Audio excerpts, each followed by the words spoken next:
Watching this. আজ খুব একটা ভিডিও বানানোর প্ল্যান ছিল না, কিন্তু হঠাৎ মনে হলো, তাই চুলটাও আঁচড়ানো হয়নি। তো যাই হোক, কয়েকদিন নয়, দুদিন আগে সরস্বতী পুজো গেল। বিদ্যার দেবী, জ্ঞানের দেবী, কাল প্রজাতন্ত্র দিবস।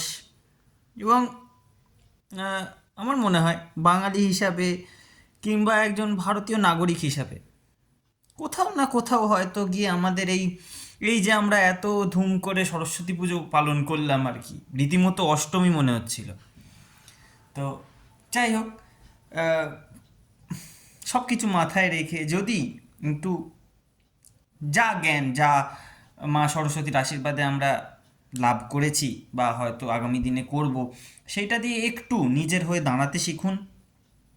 নিজের লাভ ক্ষতি, ভালো খারাপ, আহ, যে যা বলছে তাতেই বিশ্বাস করে নেবেন না।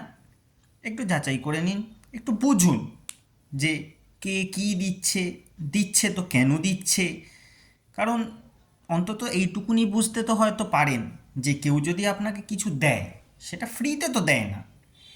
তাহলে এই জায়গায় প্রশ্নটা তো ওঠেই যে যদি কেউ কিছু দিচ্ছে, সেটা যেই হোক, আমি দিই, আপনি দিন, কিংবা সরকার দিক, যেই দিক না কেন, কেন দিচ্ছে।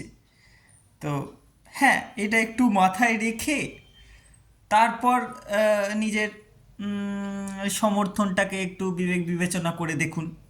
ব্যাস, এইটুকুই, আর কিছু না। এইটুকুই যদি আপনি করে নিতে পারেন, অনেকটা অনেকটা যা যা একটু মানে মিসিং ব্লকস যে যে জায়গায় আছে, সব হয়তো আহ, যদি 90% ফাঁকা থেকে থাকে, সেটা হয়তো 70% ফিল আপ হয়ে গেল, বাকি 30% হয়ে যাবে।